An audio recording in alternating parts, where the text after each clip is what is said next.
প্রিয় মুসলিম ভাইরা, একদিন হজরতে আম্মাজান আয়েশা সিদ্দিকা রাদিয়াল্লাহু তাআলা আনহা আল্লাহ রাসূল সাল্লাল্লাহু আলাইহি সাল্লামের সাথে ছিলেন।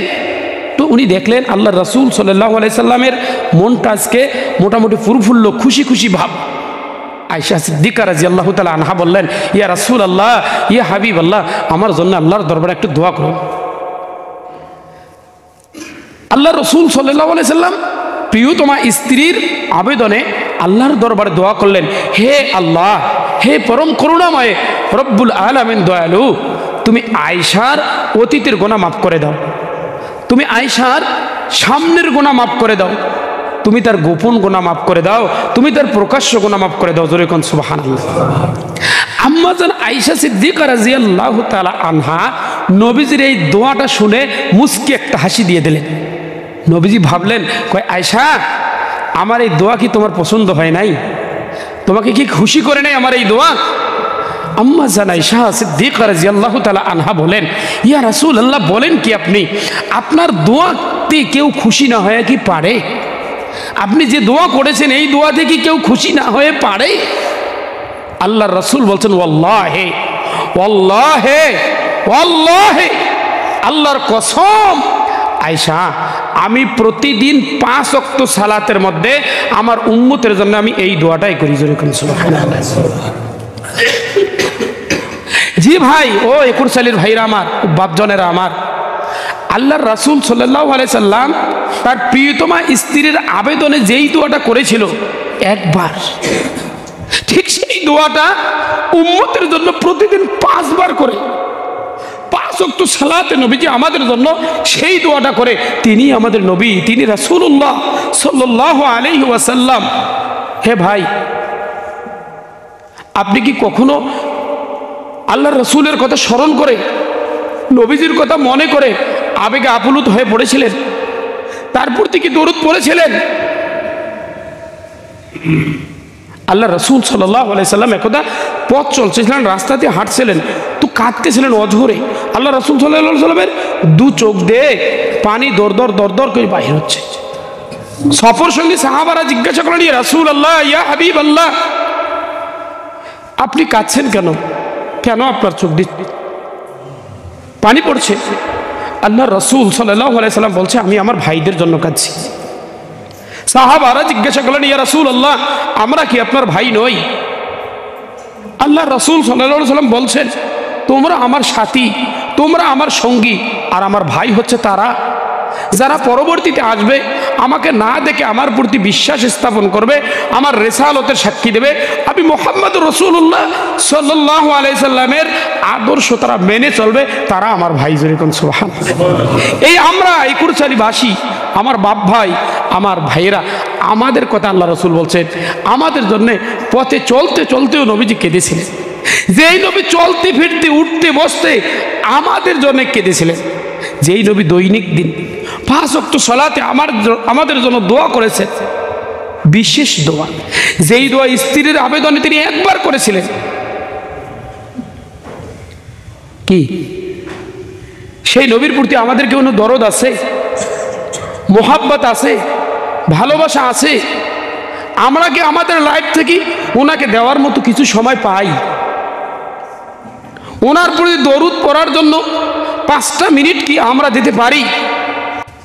আলহামদুলিল্লাহ নাহমাদুহু ওয়া নাস্তাঈনুহু ওয়া নাস্তাগফিরুহু ওয়া নু'মিনু বিহি ওয়া নাতাওয়াক্কালু আলাইহি ওয়া নাউযু বিল্লাহি মিন শুরুরি আনফুসিনা ওয়া মিন সাইয়্যাতি আ'মালিনা। من يهده الله فلا مضل له ومن يضلله فلا هادي له أي فلن تجد له وليا مرشدا ونشهد أن لا إله إلا الله وحده لا شريك له هو الذي لا جد له ولا ند له لا مثل له ولا مثيل له لا وزير له ولا كفيل له لا شبه له ولا شبيه له لا ولد له ولا والد له وهو الواحد الفرد الصمد لم يلد ولم يولد ولم يكن له كفوا أحد ونشهد أن سيدنا وسندنا وحبيبنا ومولانا محمدا عبده ورسوله الذي أرسله بالحق بشيرا ونذيرا وداعيا إلى الله بإذنه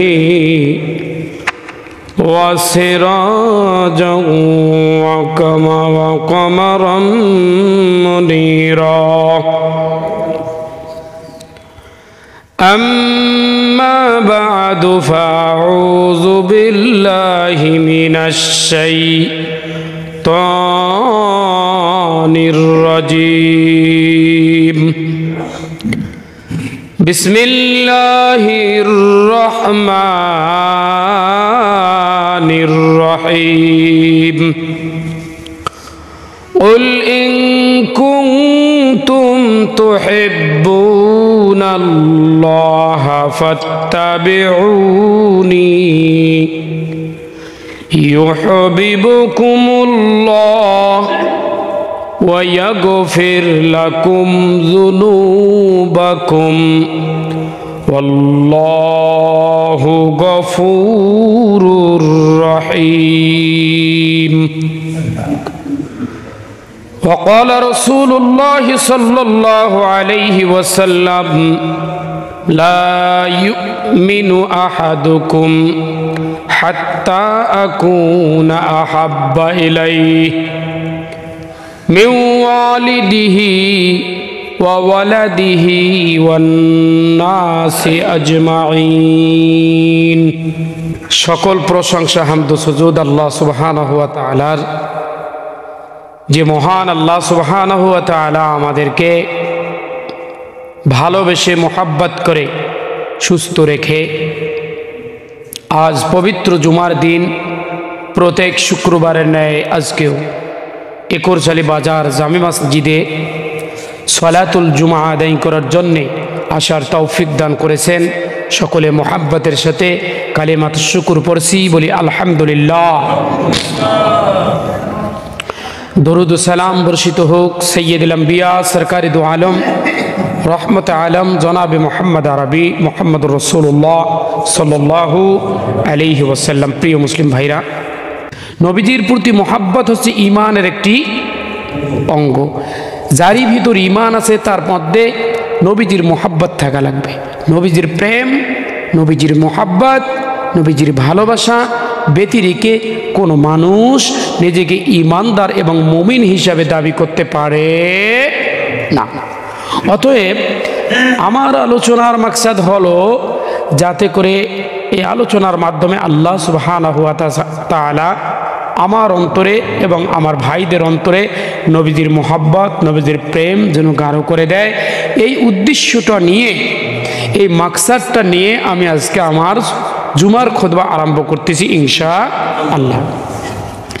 প্রিয় মুসলিম ভাইরা, আপনারা জানেন এই আয়াতের অনুবাদ আপনারা অনেকবার শুনেছেন। আল্লাহ বলেছেন, কুল ইন কুনতুম তুহিব্বুনাল্লাহ ফাত্তাবিউনি ইউহিব্বুকুমুল্লাহ ইয়াগফির লাকুম যুনুবাকুম আল্লাহু গফুরুর রহিম। আল্লাহ বলছেন আমি আল্লাহ, আর আমাকে যদি কোনো মানুষ ভালোবাসতে চায় তাহলে তার করণীয় কি, এটা বলতেছেন এই আয়াতের। উল ইন কুনতুম তুহিব্বুনাল্লাহ, হে নবী আপনি বিশ্ববাসীকে জানিয়ে দেন তারা যদি আমি আল্লাহকে ভালোবাসতে চায়, আমি আল্লাহকে পেতে চায়, ফাত্তাবিউনি ইউহিব্বুকুমুল্লাহ, তারা যেন তুমি মুহাম্মদুর রাসূলুল্লাহ সাল্লাল্লাহু আলাইহি ওয়াসাল্লামের ইত্তিবা অনুসরণ করে। তাহলে হবে কি, আমার প্রতি বান্দার ভালোবাসা হবে, সম্পর্ক হবে, রিলেশন হবে। আর আমি আল্লাহ ইয়াগফির লাকুম যুনুবাকুম, আমি ওই বান্দাদেরকে ক্ষমা করে দেব তার সমস্ত গুনাহ খাতা। আল্লাহু গফুরুর রহিম, কারণ আপনারা জানেন আল্লাহ সুবহানাহু ওয়া তাআলা গফুরুর রহিম, পরম ক্ষমাশীল, অতীব দয়ালু। এ হচ্ছে আয়াতের শাব্দিক সারমর্ম আলোচনা। প্রিয় মুসলিম ভাইয়েরা, আচ্ছা ভাবুন তো, এখানে যারা আমরা আছি কবে নাগাদ আমরা নবীজির প্রতি দরুদ শরীফ পাঠ করেছি? এমন মানুষ আছে না নাই? স্মরণ পড়ে না আসলে আমি কবে নাগাদ নবীজির প্রতি দরুদ পড়েছি? আমি কি কখনো আবেগে আপ্লুত হয়ে মোহাব্বত অন্তরে নিয়ে নবীজির কোনো সুন্নত পালন করেছি, এটা কি আমার মনে পড়ে? তো কোথায় আছেন আপনারা? এই কোরচালির ভাইরা, এ আমার বাপজনেরা, কোথায় আমরা? অন্তর কি সে কথা অদাও আমাদের স্মরণ আছে? আমাদেরকে কে গ্রাস করলো ভাই? কে কে আমাদেরকে গ্রাস করলো? এই পৃথিবী, আমাদের পরিবার, আমাদের ধন সম্পদ। শুনেন, ছোট্ট একটা কথা বলি, কিয়ামতের ময়দানে যখন কিয়ামত সংগঠিত হবে, আল্লাহ সুবহানাহু ওয়া তাআলা এই পৃথিবীটাকে সমতল ভূমি বানাবেন। এটা আছে না নাই? শুনছেন না? পৃথিবীকে সমতল। বিজ্ঞান কি বলে? পৃথিবী কি সমতল না গোল? পৃথিবীটা হচ্ছে গোলাকার। এখন ভাবুন তো, এই গোলাকার পৃথিবীটা কিভাবে সমতল হবে? এই জিনিসটা আমার মাথায় ঢোকে না, যে পৃথিবীতে তো গোল, তো সমতল কিভাবে হবে? তো এটা ভাবতে ভাবতে সূরা জিলজাল একদিন তেলাওয়াত শুরু করলাম। তো সূরা জিলজাল তেলাওয়াত করে প্রথম 2 আয়াতের ভিতরে আমার ভুল ভেঙে গেল, যে হ্যাঁ আল্লাহ পাক রব্বুল আলামিন কিভাবে এটা করতেছেন। দেখেন সূরা জিলজালের মধ্যে আল্লাহ পাক বলছেন যে যখন ইজাজুল জিলাতিল আরদু জিলজালাহা ওয়া আখরাজাতিল আরদু আসকালাহা, আল্লাহ পাক এই জমিন, এই পৃথিবীকে সমতল যে বানাবেন, এটার একটা উদাহরণ আগে আপনারা নেন। দেখেন, যে বাচ্চারা যে বেলুন খেলে, বেলুনটা কিন্তু গোলাকার পৃথিবীর মতন, ঠিক না বে ঠিক? গোলাকার। বেলুনের ভিতরে কি থাকে?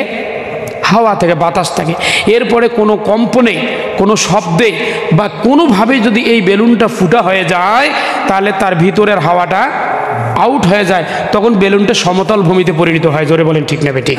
আল্লাহ সূরা জিলজালের মাধ্যমে এটাই বোঝাতে যাচ্ছেন যে ওয়া আখরাজাতিল আরদু আসকালাহা, যখন কম্পন সৃষ্টি হবে, চোরে জমিন পৃথিবীতে কম্পন সৃষ্টি হবে, তো এই কম্পনের মাধ্যমে দুনিয়া থেকে, দুনিয়ার ভিতরে যা কিছু আছে, স্বর্ণ, মানিক, মুক্তা, টাকা পয়সা, ধন দৌলত, যা কিছু আছে সবগুলো দুনিয়ার পেট থেকে বাহির হয়ে যাবে, দুনিয়া খালেসা হয়ে যাবে, আর দুনিয়াটা সমতল ভূমিতে পরিণত হবে। জোরে কোন সুবহানাল্লাহ। বিষয়টা ক্লিয়ার? বিষয়টা ক্লিয়ার?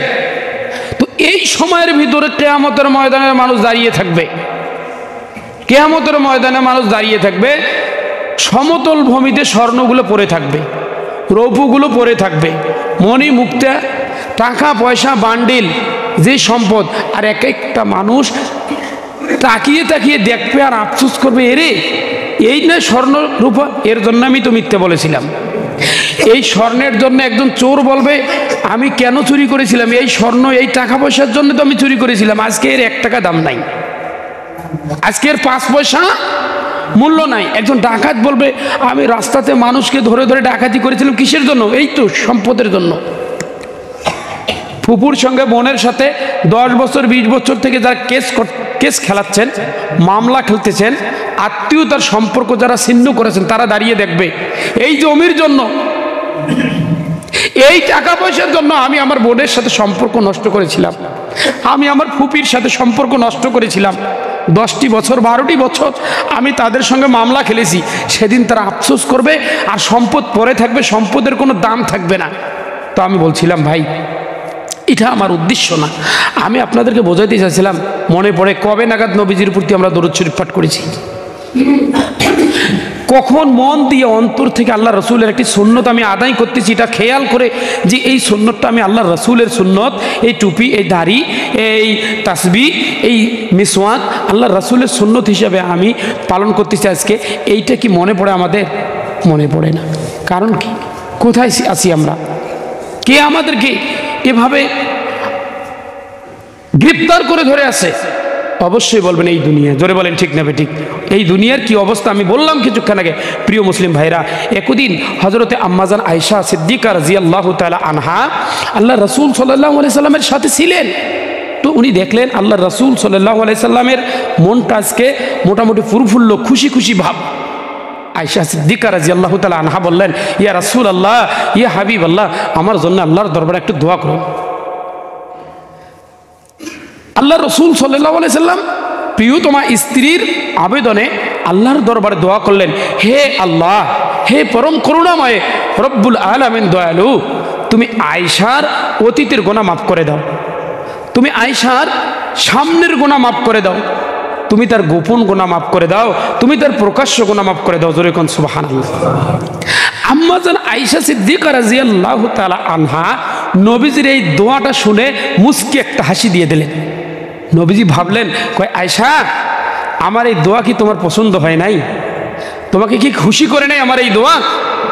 আম্মাজান আয়েশা সিদ্দিকা রাদিয়াল্লাহু তাআলা আনহা বলেন, ইয়া রাসূলুল্লাহ, বলেন কি আপনি? আপনার দোয়াতে কেউ খুশি না হয়ে কি পারে? আপনি যে দোয়া করেছেন এই দোয়াতে কি কেউ খুশি না হয়ে পারে? আল্লাহর রাসূল বলছেন, ওয়াল্লাহি ওয়াল্লাহি ওয়াল্লাহি, আল্লাহর কসম আয়েশা, আমি প্রতিদিন 5 ওয়াক্ত সালাতের মধ্যে আমার উম্মতের জন্য আমি এই দোয়াটাই করি। সুবহানাল্লাহ।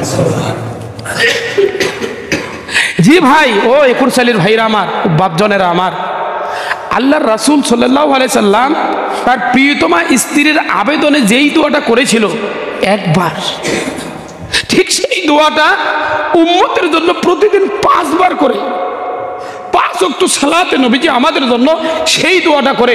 তিনি আমাদের নবী, তিনি রাসূলুল্লাহ সাল্লাল্লাহু আলাইহি ওয়াসাল্লাম। হে ভাই, আপনি কি কখনো আল্লাহর রাসূলের কথা স্মরণ করে, নবীজির কথা মনে করে আবেগে আপ্লুত হয়ে পড়েছিলেন? তার প্রতি কি দরুদ পড়েছিলেন? আল্লাহ রসুল সাল্লাল্লাহু আলাইহি সাল্লাম একদা পথ চলছিলেন, রাস্তাতে হাঁটছিলেন, তো কাঁদতেছিলেন অঝরে। আল্লাহ রসুল সাল্লাল্লাহু আলাইহি সাল্লামের 2 চোখ দিয়ে পানি দর দর করে বাহির হচ্ছে। সফর সঙ্গী সাহাবারা জিজ্ঞাসা করলেন, ইয়া রাসূলুল্লাহ, ইয়া হাবিবাল্লাহ, আপনি কাঁদছেন কেন? কেন আপনার চোখ দিয়ে পানি পড়ছে? আল্লাহ রসুল সাল্লাল্লাহু আলাইহি সাল্লাম বলছে, আমি আমার ভাইদের জন্য কাঁদছি। সাহাবারা জিজ্ঞাসা করলেন, ইয়া রাসূলুল্লাহ, আমরা কি আপনার ভাই নই? আল্লাহ রসুল সাল্লাল্লাহু আলাইহি সাল্লাম বলছেন, তোমরা আমার সাথী, তোমরা আমার সঙ্গী, আর আমার ভাই হচ্ছে তারা যারা পরবর্তীতে আসবে, আমাকে না দেখে আমার প্রতি বিশ্বাস স্থাপন করবে, আমার রিসালতের সাক্ষী দেবে, আমি মুহাম্মদুর রাসূলুল্লাহ সাল্লাল্লাহু আলাইহি সাল্লামের আদর্শ তারা মেনে চলবে, তারা আমার ভাই। যেরকম সুবহানাল্লাহ। এই আমরা একুরচালীবাসী, আমার বাপ ভাই, আমার ভাইয়েরা, আমাদের কথা আল্লাহ রসুল বলছেন, আমাদের জন্য পথে চলতে চলতেও নবীজি কেঁদেছিলেন।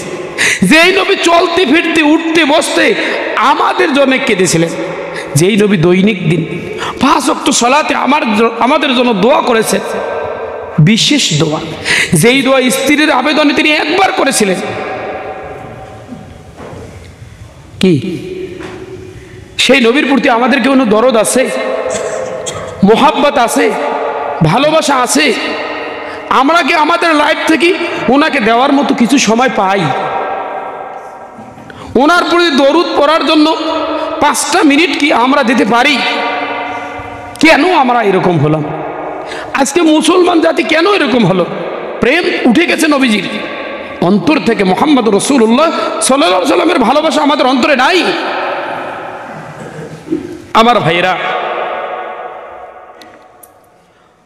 হযরতে বিলাল শুনেন, আল্লাহ রাসূল সাল্লাল্লাহু আলাইহি সাল্লাম একদা প্রায় যখন একটা গাছের ডাল, একটা গাছের কাঠের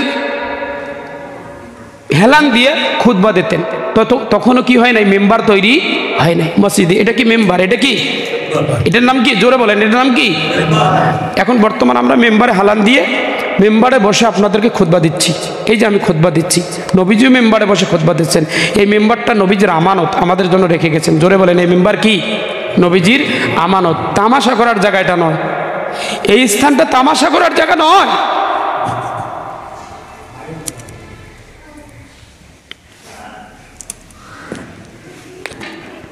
তখনও আল্লাহ রাসূল একটি গাছের ডালে হালান দিয়ে খুতবা দিতেন, মেম্বার তৈরি হয় নাই। এর পরবর্তীতে এক সপ্তাহ পরে মেম্বার তৈরি হলো। আল্লাহ রাসূল মেম্বারে বসে বসে খুতবা দেন, মেম্বারে বসে বসে সাহাবাদেরকে ওয়াজ করেন, নসিহত পেশ করেন। আল্লাহ রাসূলের দরবারে একদল সাহাবা এসে বলছে, ইয়া রাসূলুল্লাহ, ইয়া হাবিবাল্লাহ, ওই যে ডালটা উস্তনে হান্নানা, ওই যে গাছের ডালটা অঝরে কাটতেছে, তার ডাল থেকে, শুকনো ডাল থেকে পানি নির্গত হচ্ছে, আমরা তাদের কান্নার আওয়াজ পর্যন্ত শুনতেছি। জোরে কান সুবহানাল্লাহ। হায় হায় জগৎ, হে মানুষ, এত পাথর হলো তোমার হৃদয়, শক্ত হলো তোমার মন, নবীজির কথা মনে পড়ে না? নবীজির বিরুহে যেই নবী তার সঙ্গে টেক লাগাইয়া খুতবা দিত, আজকে সেই নবী দূরে চলে গেছে, মিম্বারের উপরে সে বসে আছে। এই যে বিরহ, এই যে ব্যথা, এরই বিরহের কারণে একটা শুকনো ডাল যার মধ্যে কোনো জীবন নাই, সে ডালটি পর্যন্ত অঝরে কাটতেছে, যার কান্না মানুষ শুনতে পায়, সাহাবারা শুনতে পেয়েছে। লম্বা ঘটনা, আমার উদ্দেশ্য এই ঘটনা বলা নয়। তো আজকে আমাদের অন্তরে আল্লাহ রাসূলের প্রেম, আল্লাহ রাসূলের মহব্বতের বিচার আমরা করব।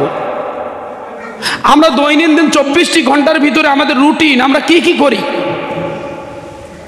যারা যুবক আছেন তাদের রুটিন কি? যারা স্টুডেন্ট আছেন তাদের রুটিন কি? আমার ব্যবসায়িক ভাই, প্রিয় ভাই যারা আছেন, তোমাদের রুটিন কি? কৃষক ভাই যারা আছেন, তোমাদের রুটিন কি? আপনারা আপনাদের নিজ নিজ কর্মে, নিজ নিজ পেশায়, পেশাদারিত্বের সাথে সাথে আল্লাহ রাসূল সাল্লাল্লাহু আলাইহি সাল্লামকে মনে রাখার মতো একটু সময় পান কি? সময় কি কপালে জুটে? ওই যে হযরত বিলাল রাদিয়াল্লাহু তাআলা আনহু, এমন একজন সাহাবা, সকলেই তো এনার নাম জানে। বিলাল রাদিয়াল্লাহু তাআলা আনহু, আল্লাহ রাসূল যখন ইন্তেকাল করলেন, আচ্ছা বলেন তো আগে, বিলাল রাদিয়াল্লাহু তাআলা আনহুর বিশেষ একটা পরিচয় আপনারা বলেন তো, কে ছিলেন উনি? উনি তো নবীজির সাহাবী, কিন্তু ওনার বিশেষ একটা উপাধি বলেন, উনি ছিলেন মুয়াজ্জিন। উনি কি ছিলেন? মুয়াজ্জিন। মদিনার মসজিদে নববীর মুয়াজ্জিন ছিলেন, সর্বশ্রেষ্ঠ মুয়াজ্জিন। পৃথিবীতে যতগুলো মুয়াজ্জিন কিয়ামত পর্যন্ত আসবে, সকলের আদর্শ হচ্ছেন হযরত বিলাল হাবশী রাদিয়াল্লাহু তাআলা আনহু। সেই বিলাল নবীজি যখন ইন্তেকাল করলেন, দুনিয়া থেকে চলে গেলেন, বেলাল আজান দেওয়া বাদ দিয়ে দিলেন। বেলাল আর আজান দেয় না। অন্তরে নবীজির বিরহ, নবীজির মোহাব্বত, নবীজির ভালোবাসা তাকে গুমড়ে গুমড়ে, তাকে ধুকে ধুকে মারছিল। হযরত বেলাল রাদিয়াল্লাহু তাআলা আনহু এক সময় কি করলেন? মদিনা ছেড়েই চলে গেলেন, অন্য এক জায়গার ভিতরে চলে গেলেন। 1 বছর, 2 বছর, 3 বছর, 4 বছর, 5 বছর, 6 বছর যখন মদিনা থেকে দূরত্বে থাকলেন, নবীজি তাকে স্বপ্নে দেখা দিলেন। আল্লাহর রাসূল সাল্লাল্লাহু আলাইহি সাল্লাম খবরের মাধ্যমে বেলালকে বলছেন, বেলাল, আমার রওজাতে আসার সময় কি তোমার এখনো হয় নাই? মদিনাতে যাওয়ার কি সময় তোমার এখনো হয় নাই? হযরত বিলাল রাদিয়াল্লাহু তাআলা আনহু ঘুম ভাঙার পরে প্রস্তুতি নিলেন যে আমাকে আল্লাহর রাসূলের রওজাতে যাইতে হবে, মদিনা যাইতে হবে। 6 বছর পরে হযরত বেলাল মদিনার দিকে আবার রওনা হলেন। মদিনাতে যাইয়া রাসূলের রওজা মোবারক জিয়ারত করলেন। ততক্ষণে সবাই বেলালকে দেখে আশেপাশের লোকজন সবাই জমাট বাঁধলো, ভিড় বাঁধলো। বেলালকে সবাই অনুরোধ করলো যে আল্লাহর সাহাবী, আল্লাহ রসুলের সাহাবী, হে বেলাল তুমি আজকে আজান দাও। বেলাল রাদিয়াল্লাহু তাআলা আনহু মনস্থির করেছিলেন যে নবীজি নাই, আমি কারে আজান শোনাবো? আমার প্রিয় হাবিব নাই, আমি কারে আজান শোনাবো? সে আজান দেবে না এটা মনস্থ করেইছিল, কিন্তু সবাই পিড়াপিড়ি করছে। উনি জবাব দিল যে না, আমি আজান দেব না। পরিশেষে বেলালের কণ্ঠে আজান শোনার জন্য, বেলালের জবান থেকে আজান শোনার জন্য সকলে মিলে নবীজির দুই নাতি হযরত হাসান, হযরত হুসাইন রাদিয়াল্লাহু তাআলা আনহুমা, ওই দুইজনকে ধরলো, তোরা যদি বেলালকে বলো হয়তো বেলাল আজান দেবে। হাসান এবং হুসাইন রাদিয়াল্লাহু তাআলা আনহুমা দুজনেই বেলালের কাছে গেলেন। বেলালের কাছে যাইয়া তারা আবেদন করলেন, বেলাল, হ্যাঁ আমার নানার সাহাবী, তুমি আল্লাহর রাস্তায় আমরা অনুরোধ করছি, আবেদন করছি, তুমি একটি আজকের দিনটা আজান দাও। বেলাল রাদিয়াল্লাহু তাআলা আনহু নবীর নাতিদের আবেদনকে আর উপেক্ষা করতে পারলেন না। হযরত বেলাল রাদিয়াল্লাহু তাআলা আনহু তখন উঠলেন মিনারে আজান দেওয়ার জন্য। উনি আজান দিচ্ছেন, সেই আজান, সেই সুর, সেই স্মৃতি ভেসে আসলো। মুহাম্মদ রাসূলুল্লাহ সাল্লাল্লাহু আলাইহি সাল্লামের স্মৃতিগুলো চতুর্দিক থেকে যেন ভাসতে শুরু হলো। আজানের শব্দ যখন মদিনার ঘরে ঘরে যাওয়া শুরু হলো, এক এক করে ঘর থেকে আস্তে আস্তে আস্তে আস্তে ছোট বড় নারী পুরুষ সবাই নিজ নিজ ঘর থেকে বাহির হওয়া আরম্ভ হলো। তাকিয়ে থাকছে আজকে কে আজান দিচ্ছে। হযরত বেলাল রাদিয়াল্লাহু তাআলা আনহু যখন আজানে আশহাদু আন্না মুহাম্মাদার রাসূলুল্লাহ এই শব্দ যখন বলতেছিলেন, এই শব্দ যখন আজানে বলতেছিলেন, উনি হু হু করে কেঁদে উঠলেন, গুমরে কেঁদে উঠলেন। আজান অবস্থায় বেলালের কান্না দেখে মদিনার প্রত্যেকটা শিশু সেদিন হাউমাউ করে কেঁদেছে, প্রত্যেকটা বৃদ্ধ সেদিন হাউমাউ করে কেঁদেছে, প্রত্যেকটা নারী পুরুষ বেলালের কান্নার সঙ্গে কান্না জুড়ে দিয়ে হু হু কান্নায়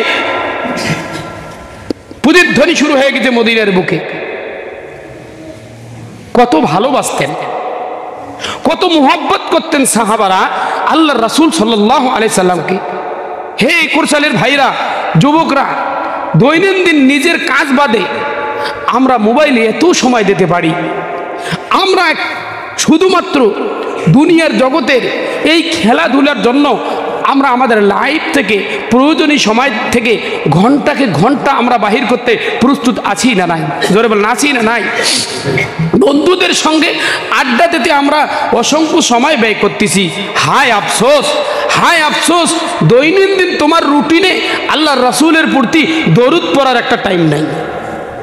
তো দৈনন্দিন রুটিনে তোমার একটি সুন্নত, আল্লাহর রাসূলের একটি সুন্নত আমি জিন্দা করব মনে করে, আল্লাহর রাসূলের কথা স্মরণ করে আমি নবীজির একটা সুন্নত আদায় করব খুব আবেগ মন মানসিকতা নিয়ে, এই সময়টা তোমার পিছনে নাই। তুমি পণ্ডিত দেখাও, বড় বড় খেলোয়াড়দের নাম জানো, বড় বড় লিডারদের নাম জানো, তোমার অনেক দিক থেকে পাণ্ডিত্য আছে যুবক। আমি জানি তোমার যে পাণ্ডিত্য মোবাইল সম্পর্কে, বিশ্ব সম্পর্কে তোমার পাণ্ডিত্য আমার জানা আছে, ক্রিকেট সম্পর্কে তোমার পাণ্ডিত্য আমার জানা আছে, হলিউড বলিউডের তারকা সম্পর্কে তোমার পাণ্ডিত্য আমার জানা আছে। কিন্তু একজন যুবক, তুমি এমএ পাস করেছো, তুমি ইন্টারমিডিয়েট পাস করেছো, তুমি দাখিল পাস করেছো, ফাজিল কামিল পাস করেছো। ও যুবক, তোমার রুটিনের মধ্যে নবীজির প্রতি দরুদ পড়ার জন্য 5টি মিনিট নাই। জোরে বলেন ঠিক না বেঠিক? এই হচ্ছে আমাদের সমাজ। কি বললে অন্তরে ঢুকবে আর কোন ভাষায় ওয়াজ করতে হবে, আর কি কথা বললে মানুষ বুঝতে পারে, বাঁচাতে হবে এই সমাজকে ভাই। আমার সন্তানদের বাঁচাতে হবে। চলুন না পিছন দিকে না থেকেই আমরা পরিবর্তন হয়ে যাই, সংশোধন হতে হবে। কত ভালোবাসতেন সাহাবারা আল্লাহ রাসূল সাল্লাল্লাহু আলাইহি সাল্লামকে। সেই শুধু সাহাবা হলে পুরুষ সাহাবী শুধু নয়, নারী সাহাবী যারা ছিলেন, ওই যে উহুদের যুদ্ধ আপনারা নাম শোনেন নেই, উহুদের যুদ্ধে ঘটনা রটে গেল, প্রচার হয়ে গেল নবীজি দুনিয়াতে নাই, শাহাদত বরণ করেছে। এই ঘটনা শুনেন নেই আপনারা? উহুদের ময়দানে নবীজি নাই, দুনিয়াতে শহীদ হয়ে গেছে। এই ঘটনাটা রটিয়ে দিয়েছিল কাফের পক্ষের লোকেরা, মুশরিক পক্ষের লোকেরা এই ঘটনাটা রটিয়ে দিয়েছিল। চতুর্দিক থেকে খবর আসলো যে আল্লাহর রাসূল উহুদের ময়দানে শাহাদত বরণ করেছে। হযরতে হিন্দ, হযরতে জোরে বলেন নাম কি? হযরতে হিন্দ রাদিয়াল্লাহু তাআলা আনহা একজন নারী সাহাবী ছিলেন। যখন তার কানে পৌঁছলো যে আল্লাহর রাসূল সাল্লাল্লাহু আলাইহি সাল্লাম উহুদের ময়দানে শাহাদত বরণ করেছে, অস্থির হয়ে গেলেন, পাগলের মতো ছুটে চললেন উহুদের দিকে। একজন নারী সাহাবী পাগল হয়ে গেলেন, সে উহুদের দিকে ছুটে চলছেন। আর প্রতিমধ্যে যার দেখা পাচ্ছেন, যাকে দেখা পাচ্ছেন জিজ্ঞাসা করতেছেন, বলো তো আমার রাসূল কেমন আছে, বলো তো আমার রাসূল কেমন আছে। এ ভাই শোনো, এই সেই মহিলা সাহাবী ওই যুদ্ধে, ওই একই যুদ্ধে উহুদের ময়দানে তার স্বামী হযরতে জামুহ রাদিয়াল্লাহু তাআলা আনহু ইন্তেকাল করেছেন। ঠিক ওই মাঠে শাহাদত বরণ করেছেন তার দুই ছেলে, ঠিক উহুদের মাঠে শাহাদত বরণ করেছেন তার নিজের ভাই। যেই যুদ্ধে তার স্বামী শাহাদত বরণ করেছেন, যেই যুদ্ধে তার দুই সন্তান শাহাদত বরণ করেছেন, যেই যুদ্ধে তার নিজের সহোদর ভাই শাহাদত বরণ করেছেন, কারো কথা তার মাথায় নেই, কারো চিন্তা তার মাথায় নাই। স্বামীর কখনো খবর নিলেন না, নিজের ঔরুজ্জাত সন্তানের কখনো খবর নিলেন না, নিজের ভাইয়েরও খবর নিলেন না কেমন আছেন। উনি শুধু একটাই চাওয়া, ওনার একটাই টার্গেট, মুহাম্মদুর রাসূলুল্লাহ সাল্লাল্লাহু আলাইহি সাল্লাম, আমার প্রিয় নবীজি কেমন আছেন, আমার নবী কেমন আছেন। যাচ্ছেন আর সবাইকে জিজ্ঞাসা করছেন, পথে অনেকে ওনাকে আটকিয়ে দিয়ে ওনাকে পথ এগলে ধরে বলছেন যে হিন্দ, তোমার স্বামী তো শাহাদত বরণ করেছে। উনি জবাব দিয়েছেন আল্লাহর ইচ্ছা। আর জিজ্ঞাসা করছেন নবীজি কেমন আছে। আবার ওনার পথ আগলে বলছেন তোমার দুই সন্তানকে, সন্তান শহীদ হয়ে গেছে। উনি বলছেন ঠিক আছে, বলো নবীজি কেমন আছে। ওনার পথ আগলে বলা হলো তোমার ভাই দুনিয়া থেকে চলে গেছে, ওনাকে শাহাদত বরণ করা হয়েছে। উনি বলছেন আল্লাহর ইচ্ছা, বলো নবীজি কেমন আছে। পাগলের মতো দৌড়াচ্ছেন উহুদের ময়দানের দিকে। এক পর্যায়ে উহুদের ময়দান চলে যায়,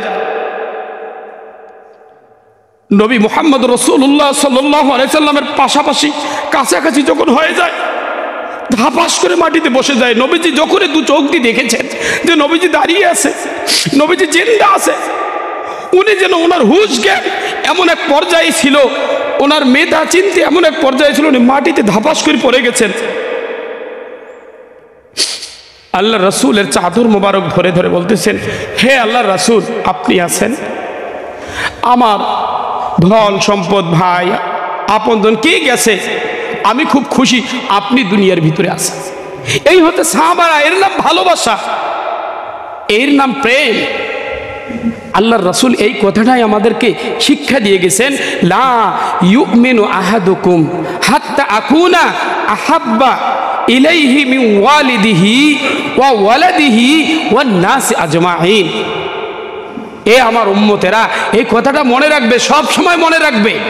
লা ইউমিনু আহাদুকুম হাত্তা আকুনা হাব্বা ইলাইহি, তোমাদের মাঝে কেউ মুমিন হতে পারবে না, পরিপূর্ণ ঈমানদার হতে পারবে না যতক্ষণ পর্যন্ত ওই ব্যক্তি তার সন্তান, তার সন্তানাদি, তার মা বাবা, তার ভাই বোন, তার বন্ধু বান্ধব, জগতের সব কিছুর চেয়ে আমি মুহাম্মদুর রাসূলুল্লাহ সাল্লাল্লাহু আলাইহি সাল্লামকে বেশি ভালোবাসতে না পারবে ততক্ষণ পর্যন্ত তারা মুমিন হতে পারবে না।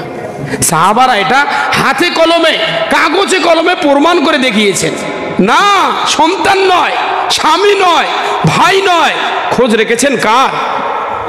আরে নিজের জীবনকেও তো খোঁজ রাখেন নাই, নিজের জীবনের মায়া করে নাই, মায়া করেছেন কার জীবনের? মুহাম্মদ রাসূলুল্লাহ সাল্লাল্লাহু আলাইহি ওয়াসাল্লামের জীবনের মায়া করছেন। আর সেই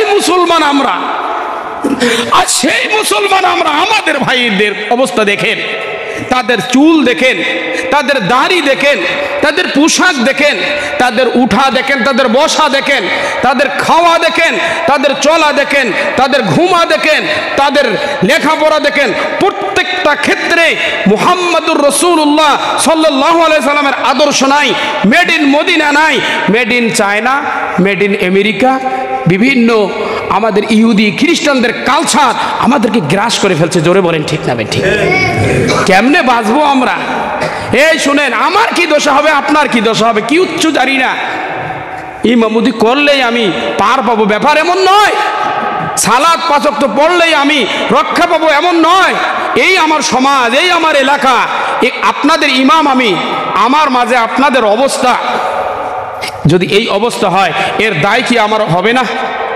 এর দায় আমাকে নিতে হবে না? অনুরোধ করি আমার যুবক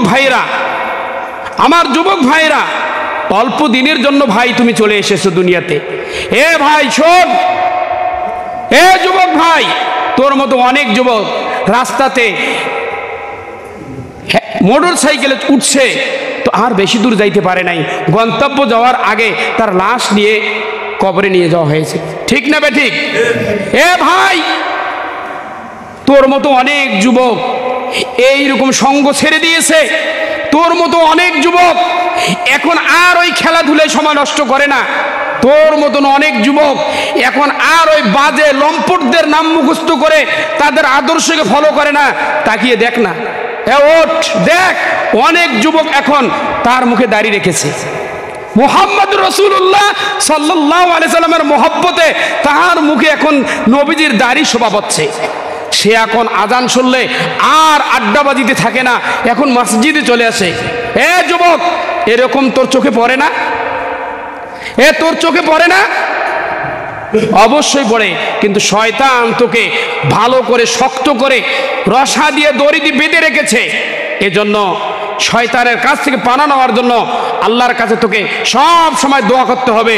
হে যুবক, এই অবস্থায় যদি তোমার আমার এই দুনিয়া থেকে চলে যেতে হয়, আমাদের যদি হায়াত শেষ হয়ে যায়, কোনো উপায় থাকবে না যুবক।